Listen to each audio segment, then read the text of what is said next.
So it's, if I'm not mistaken, our ambassador from cowboy culture is standing up, Ron McDaniel, who I don't want there to be any mistake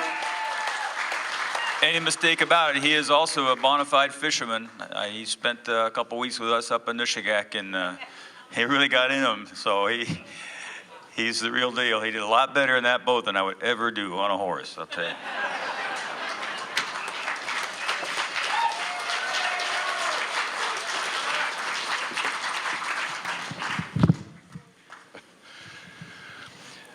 You're getting softer as you age, John.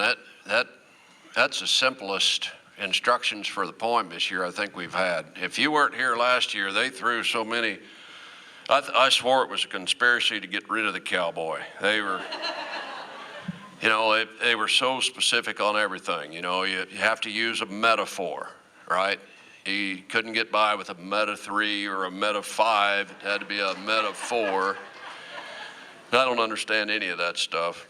And this year I'll be emceeing and got the simple instructions probably to go with the judge who'll be doing that. So if any of you are coming to, we're doing a workshop tomorrow on presentations. I'm going to do something tonight that I'm going to discourage everybody from doing. I changed my set 10 minutes ago after I heard Marie Rose's set. And if you haven't heard her do the poem Where Wild Salmon Come From, you ought to see where else she's going to be performing. That's really a good poem. I really like that, Marie. Yeah, good, right? That's your future right there. George is out here somewhere. George is another young fisher poet and fishes up in Alaska, and boy, this is encouraging, right? So I'll get to that later, but maybe I'll do a cowboy poem for you first. This poem happened a couple of years ago, and sometimes it takes me a while to get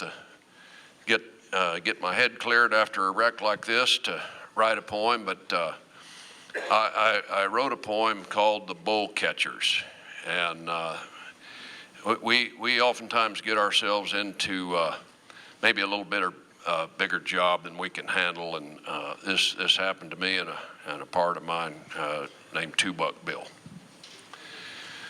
We were hired to catch a bull, just me and Two Buck Bill. It'd be a chance to make some money and maybe have ourselves a thrill.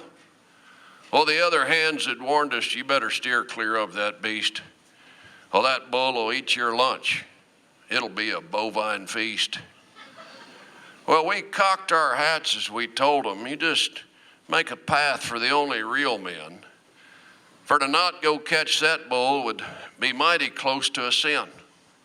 Now, as I saddled up, I noticed that Bill had strapped on his tranquilizing gun.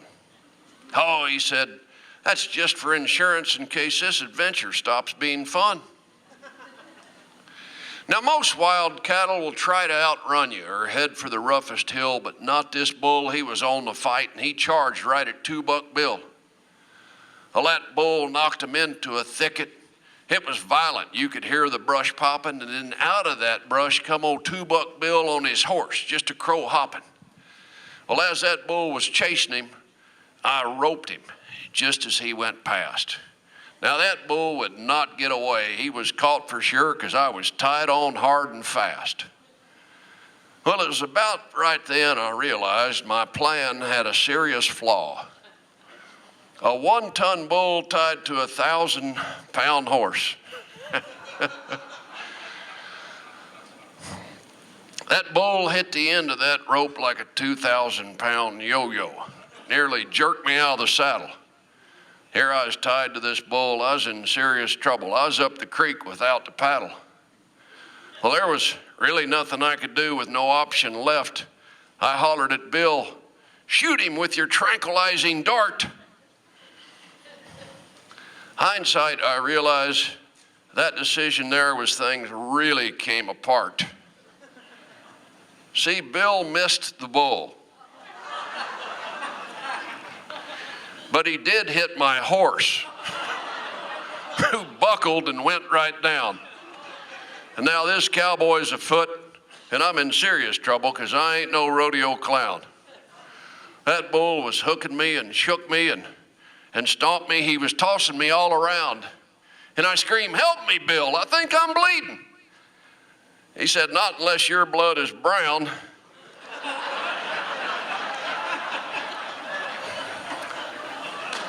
Well, about that time, that bull jerked the horn right out of the saddle, and thankfully we parted ways.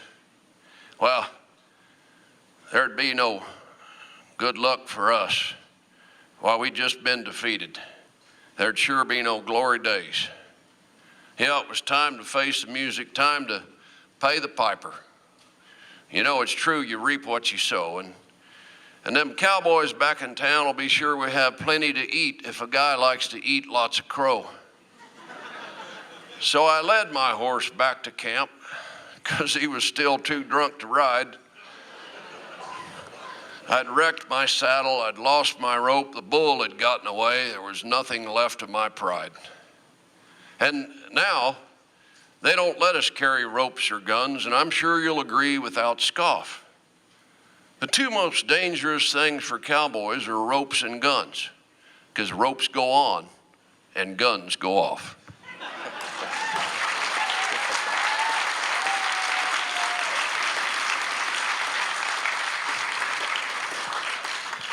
If you don't know the cowboy culture, you probably have a misconception from what you see on the movies. A lot of folks have seen the John Wayne movies, and they think that cowboys are just direct, rough talking to everybody, including women. And we may be direct talking to men, but we're still of that culture where we're taught to be a little bit more delicate and maybe take a little different approach with ladies. That's just the way we've been taught. And so you kind of need to know that to understand this next poem. And I guess the only other thing I might tell you about this next poem that would help you understand our culture, and I think maybe fishing might be a little bit this way. In our culture, if you have a wreck with a horse or a cow and it doesn't kill you, we're going to make fun of you about that for the rest of your life. And you might even get a nickname from that. And that's probably all you need to know to understand this poem called Bullet Bob. Now, cowboys are a unique breed that some would like to choke. See, if something doesn't kill us, we're fair bounters for a joke. So when young Bullet Bob had a wild rodeo mishap, soon as we saw him living, he was fair game for some flap. Now, young Bob attended college to study and discern, but when it came to rodeo, he still had much to learn. He wanted to be a bareback rider, a wild, spurring dude, but poor young Bob did not possess the riding aptitude. It happened late one summer, this crazy accident, and as we saw it happen, we thought his life was spent. See, he drew a mean old bronc, the toughest in the ranks. That horse ran right into the fence, near threw him through the planks. Well, when we got down to him, our hearts did fill with dread. He'd be forever disfigured. But at least he wasn't dead. See, that fence didn't completely stop him. His noggin squeezed through instead. It was too tight a fit and peeled the ears right off his head. Well, soon I went to see him. He was at his mother's house. She asked if she could speak to me, as quiet as a mouse. My Bobby's spirits are so high, he doesn't seem to know. His head will never be the same. His ears will not regrow. Please don't tell my Bobby, please give me your word. Well, to not discuss the obvious to me seemed quite absurd, but being I'm a gentleman, I would allay her fears, and so I made a promise to say nothing about his ears. Not mentioning his ears, the oath that I did state, but seeing Bullet Bob made temptation far too great. How's your jaw feel, Bob? Are all your teeth still there? Oh, my jaw and teeth are unaffected, he said. I eat any kind of fare. Well, I looked down at his mother, and she made a gesture indicating I should stop it, but in spite of trying to behave, I couldn't seem to drop it. How about your olfactory reflex, Bob? Have you still got your sense of smell? My nose is unaffected, he said, as far as I can tell. Well, I looked down at his mother, and I saw anger through her tears, but I had kept my promise, saying nothing about his ears. How about your eyesight, Bob? Can you still read a book? Oh, his mother shot the most scornful, hateful look. Well, my vision's 20/20, he said. I'll soon be back in classes. Well, that sure is a good thing, Bob, because you never will wear glasses.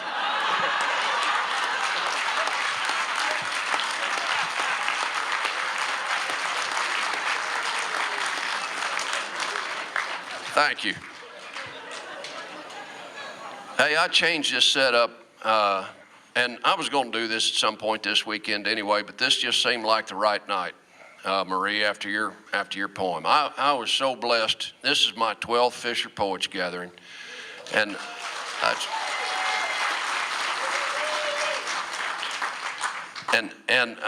I have to tell you sincerely, I will never be able to give back to the Fisher Poets what they've given to me. I'm an unheard, unknown, just regular cowboy, and I don't sell books or CDs. I wouldn't do that to any of you, and but they've been so gracious and just challenged me to do a lot of different things. I get to perform poetry all over the country, and it's because they took a chance and invited me out here, and I have been an ambassador sincerely for Fisher Poets and specifically for wild salmon all across America.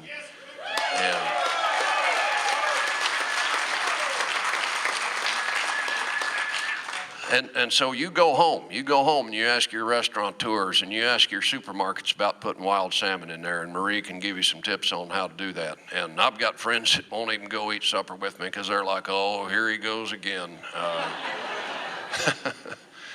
But this was the first poem I wrote, and I believe I've for Fisher Poets Gathering, and I believe I've been faithful and true to this poem for 12 years, and I'll pledge to remain true as well. So this poem's called "Not Too Far Apart." You prefer the ocean, the freedom of the sea. I prefer to always have dry land under me. For you it is so natural, riding waves that roll and pitch. Only a caballo can satisfy my itch. Our food we eat is different. You eat fish with your saltines, and me, I often get by on cold biscuits and beans. Our clothes are also different. You might predict as well, or function to protect us both from different kinds of hell. Your boots are made of rubber, good for any kind of weather, and I prefer my boots to be made entirely of leather. For work, you don your Grundens, your turtlenecks and caps, and me, I grab a felt hat, my wild rag, and leggings that some folks call chaps. You use your lines to hold your nets. When filled, they cause resistance. I call my line a rope, and with it catch a cow that needs assistance. How we're misunderstood by many. That's one thing that we share. They ask us why we do this demanding life we bear. Well, it sure ain't for the money, though we both keep on believing if we just hang on one more year, we'd be lucky to break even. We both share Mother Nature for better or for worse. Some days she smiles upon us, and some days she sends a curse, unleashing all her fury like she will do now and then. She shows no favoritism to cowboys or fishermen. Yeah, we both sure are afflicted.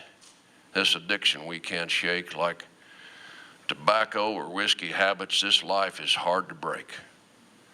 Some folks say, admit you've got a problem. Who, us? We got no problem. Why? Whether it's sitting in the saddle or rolling with the wave, this is the life we've chosen. This is the life we crave. And just like you, most cowboys often gather at the bar. See, the distance in between us is really not that far. Now, you might expect this cowboy to make some hairy-chested boast, but to the Fisher Poets, I would offer up this toast. We're not too far apart. It finally dawned on me, thanks to Mo and Joanna, the ladies of the sea. So order some beef liver or a steak, which is more mild. I will order salmon, but only if it's wild. Thank you.